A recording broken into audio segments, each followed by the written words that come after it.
Fear cinema తీసాననే కానీ నాకే చాలా ఫియర్గా ఉంది రిలీజ్ దగ్గరికి వచ్చేసరికి. ఇక్కడికి విచ్చేసిన కుటుంబ సభ్యులకి, మిత్రులకు, మీడియా మిత్రులకు, మా టీంకి, గెస్టులకు అందరికీ నా ధన్యవాదాలు. నాకు మైక్ ఇచ్చే ముందు ఫస్ట్ లక్కీ లక్ష్మణ్ నుంచి సోహెల్ చెప్పేవాడు, ఎక్కువ మాట్లాడొద్దు అని. ఫియర్ మూవీ స్టార్ట్ చేసిన తర్వాత అవి ఎప్పుడు చెప్తుండేవాళ్ళు, ఎక్కువ మాట్లాడొద్దు అని. ఏంటి ప్రీ రిలీజ్ ఈవెంట్లో మాట్లాడవచ్చు అని చెప్పి ఫస్ట్ నుంచి నన్ను తొక్కేస్తూ ఉంటారు. సరే ప్రీ రిలీజ్ ఈవెంట్ వచ్చింది కదా, మాట్లాడదామని ప్రిపేర్ అయిపోవడం, మళ్ళీ కూడా షార్ట్గా మాట్లాడమని చెప్తారు. సో ఎక్స్ప్రెస్ చేసుకోవడానికి ఒక వేదిక అంటే ఈ ఈవెంట్సే మాకు యాక్చువల్గా చెప్పాలి అంటే. అండ్ రెండోది, మన మీడియా ద్వారా ప్రేక్షకులకు దగ్గరగా వెళ్ళటానికి మాకు ఈవెంట్స్ అంటే ఇవే. సో ఎక్కడ మొదలు పెట్టాలి, ఏం మాట్లాడాలని అయితే ప్రిపేర్ అవ్వలేదు.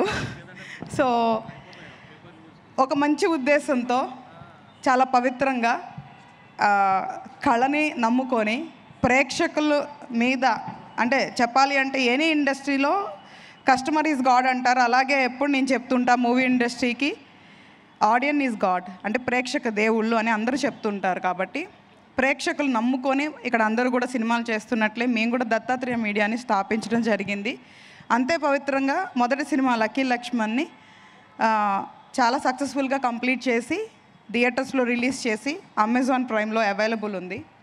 చాలా మంచి పేరు వచ్చింది. మేబీ అందరు చెప్తున్నట్లు మన ఫస్ట్ ఏదైతే ఒక వ్యాపారం మొదలు పెడతామో మొదటి రోజో లేదా మొదటి నెల మొదటి సంవత్సరంలోనే మనం పెట్టిందంతా రాకపోవచ్చు. సో నేను ఈ మూవీ ఇండస్ట్రీని కూడా ఒక వ్యాపారంలాగా చూసుకుంటే మేబీ ఫస్ట్ మూవీకే మనకు అంతా డబ్బులు తిరిగి రావాలని లేదు, బట్ కానీ పేరు వచ్చింది చూసారా, అది చాలా ముఖ్యమని చెప్పాలి. ఎందుకంటే డబ్బుతో సంపాదించలేనివి చాలా ఉన్నాయి. అందులో ఒకటి నమ్మకం, ప్రేమ, పేరు, ఈ మూడు నేను నమ్ముతున్నాను. సో కాబట్టి ఆ ధైర్యంతోనే సెకండ్ మూవీ స్టార్ట్ చేయడం జరిగింది ఫియర్. సో మొదలుపెట్టిన దగ్గర నుంచి పూర్తయ్యే వరకు మేబీ ఆ దత్తాత్రేయుడు ఆశీస్సులో లేదా మా మంచి మనసులో తెలియదు, ప్రకృతి ఎప్పుడు అన్నిటికీ సహకారం చేసింది.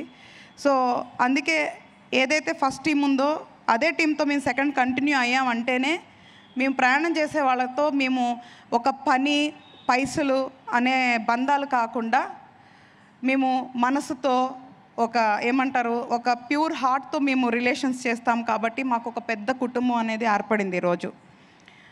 సో అందరూ ఎలాగ కష్టపడి సినిమా తీస్తారో మేము అలాగే కష్టపడి సినిమా తీసాం. సో కష్టపడ్డాం అది ఇదని నేను చెప్పను, ఎందుకంటే నేను బేసికల్గా ఒక మెచ్యూర్డ్ పర్సన్ అయ్యి ఉండి అలాంటి మాటలు మాట్లాడకూడదు. సరే ఇప్పుడు ఏంటి మ్యాటర్ అంటే, December 14th థియేటర్లోకి వస్తున్నాం. ఫస్ట్ మ్యాటర్ అయితే అది.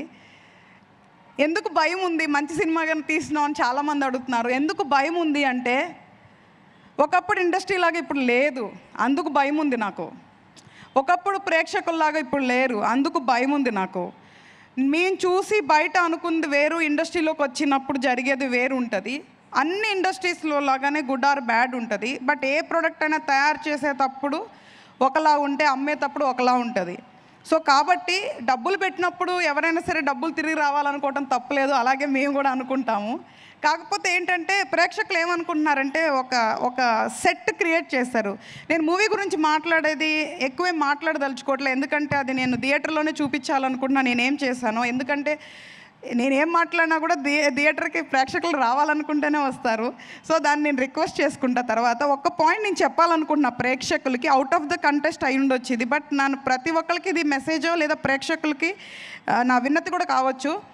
ఇప్పుడు ఎలా సెట్ చేసేసారంటే, ఒక పెద్ద సినిమాని థియేటర్లో చూద్దాం, చిన్న సినిమాను ఓటీటీలో చూద్దాం అనుకుంటున్నారు. తప్పులేదు, అస్సలు తప్పులేదు. ఎందుకంటే ఏదో ఒక ప్లాట్ఫామ్లో ఒక మనుషులు అంటే ఒక టీము పనిచేసిన యొక్క మూవీ వెళ్ళటం అందరికీ మంచిదే. కానీ ప్రేక్షకులు తెలియంది ఏంటంటే, మీరు ఆమోదించకపోతే చిన్న సినిమాలు ఓటీటీలోకి వెళ్ళవు. ఈ విషయం ఎవరు మాట్లాడుతున్నారో లేదో నాకు తెలియదు, కానీ ఈ విషయం నేను మీకు చెప్పాలనుకుంటున్నాను ఈరోజు. ఎందుకంటే ఓటీటీకి వెళ్ళాలంటే చాలా క్రైటీరియాస్ ఉంటాయండి. సో కాబట్టి ఒక కొత్తగా వచ్చిన ప్రొడక్షన్కో, కొత్తగా వచ్చిన ఆర్టిస్టులకో, కొత్తగా వచ్చిన డైరెక్టర్లకో వెంటనే ఇక్కడ గ్రీన్ కార్పెట్లు, రెడ్ కార్పెట్లు పడవు. చాలా చాలా పడతాయి దానికంటే ముందు. సో కాబట్టి దయచేసి ప్రేక్షకులు అందరూ వెళ్ళకపోయినా, ఇప్పుడు మనం సినిమా మీద ఎంత ప్యాషన్గా ఉంటున్నాము, లెక్క చేయట్లేదు, 100,000 ఖర్చు పెట్టి కూడా మనం సినిమాలకు వెళ్ళి చూస్తున్నాం. అందులో నేను ఒకదాన్ని, పక్కా తెలుగు ప్రేక్షకురాలు నేను. సో సినిమా వస్తే మొదటి రోజే మొదటి షోకే వెళ్తాం, ఇర్రెస్పెక్టివ్ ఆఫ్ ఏదైనా సరే. అలాగే నేనేమి డబ్బులు వేస్ట్ చేసుకోమంటలేదు, కానీ చిన్న సినిమాలకు కూడా అవకాశం ఇవ్వండి. ఎందుకంటే 1 కోటి దాటిన తర్వాత ఏ సినిమా తీసినా కూడా యూట్యూబ్లో వాళ్ళు సంపాదించుకోలేరండి. డెఫినెట్గా ఏదో ఒక ఓటీటీ ప్లాట్ఫామ్కి వెళ్ళాల్సిందే. సో ఓటీటీ ప్లాట్ఫామ్కి వెళ్ళాలి అంటే కంటెంట్ ఒక్కటే సరిపోదు. ఈ రోజున అందరూ అనుకుంటున్నారు ప్రేక్షకులకి ఏం కావాలో మాకు తెలుసు అని అందరూ అనుకుంటున్నారు, కానీ అసలుకి నాకు హాస్యం అనిపిస్తుంది. ఎందుకంటే తెలుగు ప్రేక్షకుడి మేధస్సుని ఎంచే అంత ప్లాట్ఫామ్ ఈ వరల్డ్లో లేదు. ఇదైతే ఖచ్చితంగా చెప్తున్నాను, ఎందుకంటే నేను ఒక తెలుగు ప్రేక్షకురాలుగా చెప్తున్నాను. సో మన ఆలోచనలు, మన స్థాయి, మన ఊహలు, మన అంచనాలు వేరు. కానీ అందరూ ఏమనుకుంటున్నారంటే ఇది ప్రేక్షకులు నచ్చిద్ది, అది ప్రేక్షకులు నచ్చదు అని చెప్పి డిసైడ్ చేసి పెట్టేస్తున్నారు. అట్లా లేదండి. నేను ఇండస్ట్రీ పెద్దలకు కానీ ప్రేక్షకులకు కానీ విన్నపించేది ఏంటి అంటే, చిన్న సినిమాలు కూడా బతికించండి. అలా అంటే ఇలా లేవా అలా లేవా అని చాలాగా చెప్తారు. కాదు, థియేటర్. ఎందుకంటే చాలామంది కోరిక ఏంటంటే సినిమా థియేటర్లోనే చూడాలనుకుంటారు. లాస్ట్ టైం పాపం సోహెల్ అది బాధపడితే దాన్ని ఎంత అంటే ట్రోల్ చేశారంటే, అంటే అది ఆవేదన. అంటే ఒక మనిషికి బీయింగ్ అన్ ఆర్టిస్ట్ స్టేజ్ మీద కానీ బయట పబ్లిక్లో కానీ వాళ్ళ మనసులో ఏదైనా అనుకున్నా కూడా ఎక్స్ప్రెస్ చేయలేకపోతున్నారు. ఎందుకు అంటే దాని ముక్కలుగా చేసి వేస్తారు. మీడియా మిత్రులు కూడా నేను వినిపించేది ఏంటి అంటే, మేబీ ఒకరోజు చిన్నోళ్ళే ఒకరోజు పెద్దోళ్ళు అవుతారు. అదైతే ఖచ్చితంగా చెప్పగలను నేను. సో మీ పెద్దోళ్ళని ఎట్లాగో చూస్తారన్న, మాలాంటి చిన్నోళ్ళని కూడా చూడండి మీరు కూడా. సో చూపించాలి మీరు. కాబట్టి నేనేమంటున్నానంటే, చిన్న సినిమా ఇది థియేటర్లో చూడాలి చూడకూడదని కాదు, ప్రతి ఒక్క సినిమాకి ఎంతో కొంత వీలైనంత అవకాశం ఇవ్వాలని చెప్పి ప్రేక్షకులకు తెలియదు. కాబట్టి ఓటీటీలో వస్తే చూస్తామనుకుంటారు. లేదు, మీరు థియేటర్లో ఆమోదిస్తేనే చిన్న సినిమాలు ఓటీటీకి వస్తాయి. ఇలాంటివి చాలా మీడియం సైజ్ సినిమాలు, పెద్ద సినిమాలు కూడా ఈరోజు ఫేస్ చేస్తున్నారు. మేబీ అది అలవాటు చేశారు. కాబట్టి దయచేసి అందరూ ఒక సినిమాని థియేటర్కి వెళ్ళి ఫస్ట్ జడ్జ్ చేయండి. మేబీ 10%, 20% ఆడియన్స్ వెళ్ళినా చాలు, ఒక మూవీ యొక్క లైఫ్ ఏంటంటే తెలుస్తుంది. కాబట్టి ఇది నా personal request total industry and ప్రేక్షకులు. సో నేను చెప్పాలనిపించింది ఈరోజు ఇది వేదికగా చెప్పాను అంతే.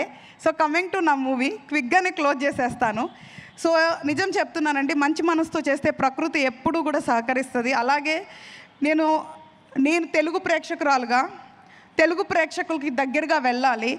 తెలుగులో కూడా మన కంటెంట్లో వెరీ డిఫరెంట్ స్క్రీన్ ప్లేస్ చేయగలము అన్న ధైర్యంతో చాలా రిస్క్ స్క్రిప్ట్ని ఎంచుకొని నేను చేశాను. సో నిజంగా ఇది ఇంటర్నేషనల్ లెవెల్ స్క్రీన్ ప్లేనే, అందుకనే మనకు అవార్డ్స్ వచ్చాయి, ఇందులో ఎటువంటి డౌట్ లేదు. కానీ ఇక్కడ ఎలా అంటే థియేటర్ అంటే కమర్షియల్, అలా ఉండాలి ఇలా ఉండాలని సెగ్మెంట్ పెట్టేశారు. బట్ నా మనసేమో తెలుగు ఆడియన్స్ కంటెంట్ ఇంకా ఆదరిస్తారు అన్న ఒక్క నమ్మకంతోనే నేనైతే రిస్క్ చేసి ఈ ఫిలిం తెలుగు ఆడియన్స్ని ఉన్నారన్న ధైర్యంతో చేశాను. అదే ధైర్యంతో థియేటర్కి తీసుకొస్తున్నాను. సో ప్రకృతి నాకు సహకరించింది, అలాగే తెలుగు ఆడియన్స్ కూడా సహకరిస్తారు, తెలుగు అమ్మాయిని. సో తెలుగులో వస్తున్న ఒక దర్శకురాలిని, మేబీ అందరూ అంటుంటారు ఏంటి ఫీమేల్ డైరెక్టర్స్ లేరు అని. నాకు తెలియదు దాని గురించి, బట్ ఉన్నారు, బట్ చాలా తక్కువ ఉన్నారు. సో కాబట్టి కంటెంట్ సినిమాలు మేము ఆదరిస్తామని ధైర్యం ఇస్తే కొత్త దర్శకులు, కొత్త నటులు ఇవేం తెలుగులో అమ్మాయిలు కూడా లేరు అంటారు, ఉన్నారండి. అవకాశాలు ఇస్తే వస్తారు డెఫినెట్గా. అది తెలుగు ప్రేక్షకుల చేతిలోనే ఉంది. దయచేసి ఇండస్ట్రీ స్టాండర్డ్స్ని మీరే మార్చాలని నేను అడుగుతున్నాను. అండ్ మా మూవీకి సహకరించిన ప్రతి టీమ్ను, టెక్నీషియన్స్ని, ఆర్టిస్ట్ని నేను మనస్ఫూర్తిగా ధన్యవాదాలు చెప్తున్నాను. ఎందుకంటే నిజంగా చెప్తున్నానండి, మొదటిగా నేను ఈ సినిమా తీసిన మొదటి దర్శకత్వం కదా, నాకు ఎక్కడా కూడా ఏది ఇబ్బంది లేదు. అంటే నేను ఎవరిని ఇబ్బంది పెట్టలేదు, నన్ను ఎవరు ఇబ్బంది పెట్టలేదు. చెక్.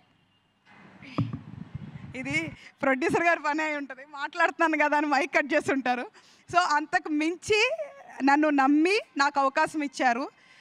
ప్రతి ఒక్కళ్ళు నాకు ఆ స్పేస్ ఇచ్చారు. అంటే వాళ్ళ సీనియారిటీ కానీ ఎక్కడ ఏం చూపించలేదు, ఎక్కడ క్వశ్చన్ లేదు. అంటే నాకేం కావాలో అట్లా చేశారు.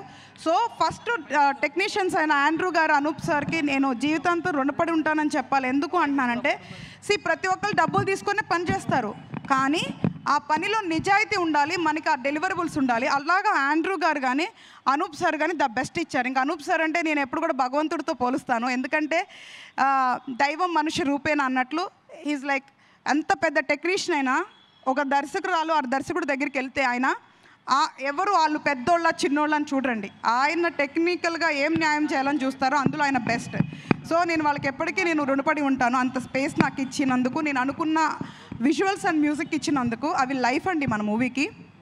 ఇది pure psychological suspense thriller with some horror elements అండి. అండ్ ఇది ఒక complete screen play oriented movie with one concept. So ఇంతవరకు నేను చాలా ఇంటర్వ్యూస్లో అట్లా రివీల్ చేయలేదు, ఎందుకంటే దీంట్లో రివీల్ చేయలేని విషయాలు కొన్ని ఉండటం వల్ల.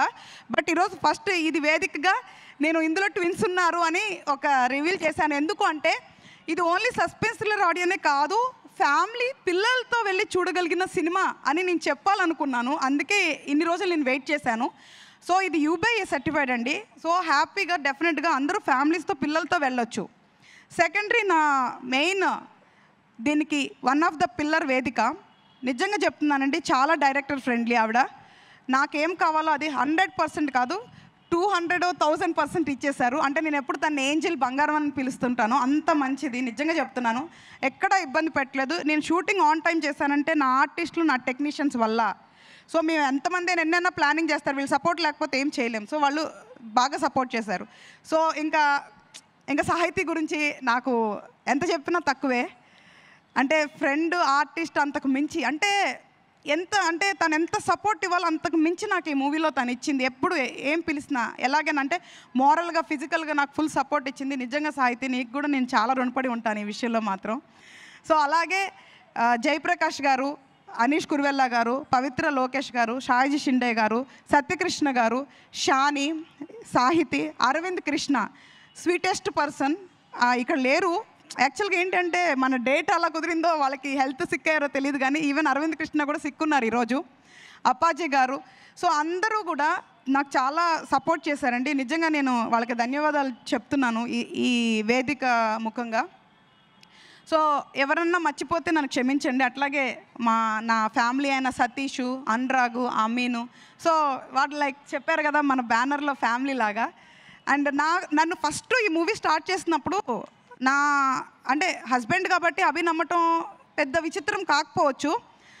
నేను ఫస్ట్ స్టోరీ చెప్పగానే అవును ఈ కథలో విషయం ఉంది, నీలో విషయం ఉంది అని నేను చేస్తానని చెప్పిన సుజాత, నా డార్లింగ్, అంటే బెస్ట్ అనమాట. అంటే అంత సపోర్ట్. అంటే నేను ఫస్ట్ టైం డైరెక్టర్ని కదా, చాలా కష్టపడిన డబ్బులు కదా, పెట్టేటప్పుడు ఆలోచిస్తారు. తను నన్ను నమ్మి పెట్టింది కదా, తను కూడా గాడెస్ అనమాట. అంటే ఎవరు ఎప్పుడు నాకు ఏ రూపంలో సహాయం చేసినా వాళ్ళు నేను ఎప్పుడు కూడా భగవంతుడితో పోలుస్తాను.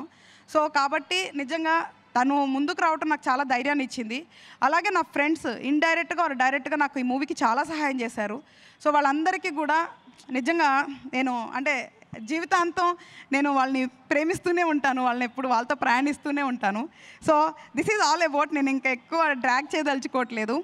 సో మూవీ గురించి చాలా విషయాలు ఉన్నాయి, నేను ఆఫ్టర్ రిలీజ్ మాట్లాడతానండి. ఇందులో చాలా ఎలిమెంట్స్ ఉన్నాయి, అవన్నిటి గురించి నేను పోస్ట్ రిలీజ్ మాట్లాడతాను. బిఫోర్ దట్ మన మూవీకి ఫుల్ సపోర్ట్ నాకు ఇచ్చిన, అంటే చెప్తున్నాను కదా ఇండస్ట్రీలో చిన్న సినిమా అని చూడని వాళ్ళు చాలామంది ఉన్నారు. అందులో GSK మీడియా వాళ్ళు నా పక్కనే వాళ్ళు పోస్ట్ చేసేది చాలా పెద్ద పెద్ద మూవీస్ ఉంటాయి. అలాగే నా మూవీ ఈక్వల్గా చేస్తారు, అంటే వాళ్ళు చూడరు చాలామంది. అలాగే సేమ్ మీడియా వాళ్ళు అసలు అంటే నాకు వాళ్ళు కూడా చాలా ఫ్యామిలీ అండి. అంటే లక్కీ లక్ష్మణ్ నుంచి కూడా చాలా సపోర్ట్ చేశారు. ఏ రోజు మా గురించి ఎక్కడా కానీ మమ్మల్ని కానీ ఎప్పుడు వాళ్ళు నిజంగా ఇబ్బంది పెట్టలేదు. ఏదో ఆన్ ద కెమెరా అని చెప్పట్లే, మేము ఆఫ్ ద కెమెరా ఇదే చెప్తాను. Any paper media, print media అంటారు కదా, print media, web media or TVs కానివ్వండి, ఈవెన్ యూట్యూబర్స్ కానివ్వండి. సో వీళ్ళందరూ యూట్యూబర్స్ అంటే చాలామంది పేర్లు ఉన్నాయి, అందులో మా చందు, సంజు, ఇంకా చాలామంది పేర్లు ఉన్నాయి. వాళ్ళందరూ కూడా they are very best supported అండి. అలాగే మూవీ రిలీజ్ అయ్యే వరకు నాకు ఇదే సపోర్ట్ కావాలని నేను మనస్ఫూర్తిగా కోరుతున్నాను. ఎందుకంటే మీ అందరు సపోర్ట్ లేకపోతే నేను ప్రేక్షకులకి దగ్గరగా వెళ్ళలేను. కాబట్టి మీరందరూ నాకు సపోర్ట్ ఇవ్వాలని నేను మనస్ఫూర్తిగా కోరుకుంటున్నాను. అలాగే ఈ ఈవెంట్ని ఆర్గనైజ్ చేసిన జై మీడియా నరేందర్ గారికి, ఇక్కడ లేరు, ఇప్పుడు చైనాలో ఉన్నారు, చాలా థ్యాంక్స్ అండి. అలాగే నన్ను భరిస్తూ డిజైన్స్ చేసిన మ్యానీకి, అండ్ ఎస్పెషల్లీ రోజు భరించలేకపోయినా భరిస్తున్న వినీత్, మన హౌస్ఫుల్ టీం వాళ్ళకి, అండ్ ఎవ్రీబడి, ఆల్ టెక్నీషియన్స్కి. అంటే నేను ఇప్పుడు పేర్లు చెప్పానంటే మళ్ళీ అవి మైక్ ఆపేస్తాడు. సో అన్ని ఎందుకంటే వాళ్ళందరితో నాకు అంత క్లోజ్ రిలేషన్ ఉంటుంది. వాళ్ళందరికీ ఎప్పుడు థ్యాంక్స్ చెప్పుకోవాలంటూ ఉంటాను, ఎందుకంటే నన్ను భరిస్తున్నందుకు వాళ్ళకి థ్యాంక్స్ చెప్పుకోవాలనుకుంటున్నా, అంతే తప్ప వర్క్ గురించి అని కాదు. సో వాళ్ళందరికీ నా ధన్యవాదాలండి. సో నాకు అంటే ఫ్యామిలీ అంటే నాకు తెలిసి నా భర్త, నా పిల్లలు, సో వాళ్ళ సపోర్ట్ లేకపోతే ఒక అమ్మాయి బయటకు వచ్చి పని చేయడం అనేది చాలా కష్టం అండి. సో నేను ఇలాగ ఉన్నాను అంటే ఈరోజు ఇక్కడ మాట్లాడుతున్నాను, లేదా ఇన్ని క్రాఫ్ట్స్ని డీల్ చేశాను, ఇంత పని చేశాను అంటే నా స్ట్రెంగ్త్ నేచర్ తర్వాత 100% అది గోస్ టు నా భర్తకి, నా పిల్లలకి ఈక్వల్గా వెళ్ళిపోతుంది. సో 3 పిల్లలు పెట్టుకొని ఒక అమ్మాయి బయటకు వచ్చి పనిచేస్తుందంటే చిన్న విషయం కాదండి, అది చాలా పెద్ద విషయం. సో నిజంగా పూర్వజన్మ సుకృతమో లేదా నా మంచి మనసు నాకు తెలియదు, కానీ నాకు ఇట్లాంటి కుటుంబం వచ్చింది. కనకపోయినా కూడా నా బాధ్యతను తీసుకొని నన్ను కూతురులాగా చూసుకుంటున్న అంజలి అమ్మకి, సార్కి, గంగిరెడ్డి సార్కి, అంటే వాళ్ళు ఎవరో కాదు అవి వాళ్ళ పేరెంట్స్. సో వాళ్ళు నాకు ప్రత్యక్షంగా జన్మనివ్వకపోయినా పరోక్షంగా నన్ను కూతురులాగా చూసుకుంటారు. సో వాళ్ళకు కూడా నేను ఈ వేదిక ముఖంగా థ్యాంక్స్ చెప్తున్నాను. సో అలాగే ఆల్ మై ఫ్రెండ్స్, ఇప్పుడు ఎవరన్నా పేర్లు మర్చిపోతే ఏం ఫీల్ అవ్వద్దు, తిట్టుకోవాలనుకుంటే తిట్టేసుకోండి, బట్ ఈ టెన్షన్లో ఏం మాట్లాడుతున్నానో కూడా తెలీదు. So Divya and Chintu, they are very nice upcoming anchors, వాళ్ళకు కూడా మంచి అవకాశం ఇస్తే ఇంకా బాగా చేస్తారు. సో టాలెంటెడ్ పీపుల్కి ఛాన్స్ ఇద్దాము, మనలో ఉన్న కొంతమందికైనా మనం అవకాశాలు ఇద్దాము. సో దయచేసి తెలుగు అమ్మాయిని చాలా ధైర్యంతో, తెలుగు ప్రేక్షకులు ఉన్నారన్న ధైర్యంతో ఒక కొత్త స్క్రిప్ట్ని, ఒక కొత్త స్క్రీన్ ప్లేని, ఒక విత్ కాన్సెప్ట్ ఉన్న ఓరియంటెడ్ మూవీని మీ ముందుకి, అది చాలామంది పిల్లలు ఉన్నారు ఇందులో, వాళ్ళు చాలా స్వీట్స్ హార్ట్స్. యాక్చువల్గా వాళ్ళ గురించి మాట్లాడాలి, వాళ్ళ గురించి మర్చిపోయాను, బంగారం పిల్లలు. సో చాలా కొత్త వాళ్ళు ఉన్నారండి. సో దయచేసి మీరు అందరూ ఆదరించాలని కోరుకుంటున్నాను. నేను పిలవగానే వచ్చిన సోహెల్కి చాలా థ్యాంక్స్, ఊరికి అలా చెప్పమన్నాడు. సో బెక్కం గారు, ఆయన is like our family. So ఎవరిని ఇంకా నేను మర్చిపోయిన తర్వాత అండి, మర్చిపోయాను, లాస్ట్ ఒకటే మాట చెప్పి క్లోజ్ చేసేస్తాను. డిస్ట్రిబ్యూటర్స్ అండ్ ఎగ్జిబిటర్స్ అండి, నిజంగా అంటారు కదా థియేటర్స్ వస్తాయి. నన్ను చాలామంది క్వశ్చన్ అడిగారు, పుష్ప వచ్చింది కదా థియేటర్స్ వస్తాయి అని. నేను చాలా భయపడ్డాను. అచ్చిబాబు గారు థియేటర్స్ వస్తాయి అంటారు, మనకి ఇన్ఫ్లుయెన్స్ కావాలి, అది కావాలంటే మీరు ప్రశాంతంగా ఉండండి మేడం, మీరు ప్రశాంతంగా ఉండండి, సినిమాని నేను చూశాను కదా, నేను నమ్ముతున్నాను అని చెప్పి నాకు ధైర్యాన్ని ఇచ్చి థియేటర్స్ దగ్గర తీసుకెళ్తున్న అచ్చిబాబు గారికి నిజంగా థ్యాంక్స్. లక్కీ లక్ష్మణ్ అప్పుడు ఆయనే చూసుకున్నారు, ఇప్పుడు ఆయనే చూసుకుంటున్నారు, ఇక మీద కూడా ఆయనతోనే ట్రావెల్ చేస్తాను. సో కాబట్టి అచ్చిబాబు గారు ధైర్యం చెప్పడమే కాకుండా ఆంధ్ర తెలంగాణలో ప్రతి ఎగ్జిబిటర్ అండి మన మూవీని నమ్మి నాకు థియేటర్స్ ఇస్తున్నారు. ఈ రోజున నాకు చాలు అన్నా కూడా వద్దు, మాకు నమ్మకం ఉంది మూవీ మీద అని ఇస్తున్న ప్రతి ఎగ్జిబిటర్స్కి నేను మనస్ఫూర్తిగా ధన్యవాదాలు చెప్తున్నాను. మేబీ అందరి పేర్లు ఇంకా నేను గుర్తు లేదు నాకు, అందుకనే పేరున అందరు ఎగ్జిబిటర్స్కి, డిస్ట్రిబ్యూటర్స్కి ధన్యవాదాలండి. దయచేసి మన సినిమాని December 14th మీ కుటుంబంలో ఒక అమ్మాయి తీసిన దానిలాగా బాధ్యతగా తీసుకొని ప్రతి ఒక్కళ్ళు వెళ్ళి చూడాలని, ఆదరించాలని మనస్ఫూర్తిగా అడుగుతున్నాను. ఈ అవకాశాన్ని ఇచ్చిన అందరికీ థ్యాంక్ యూ సో మచ్.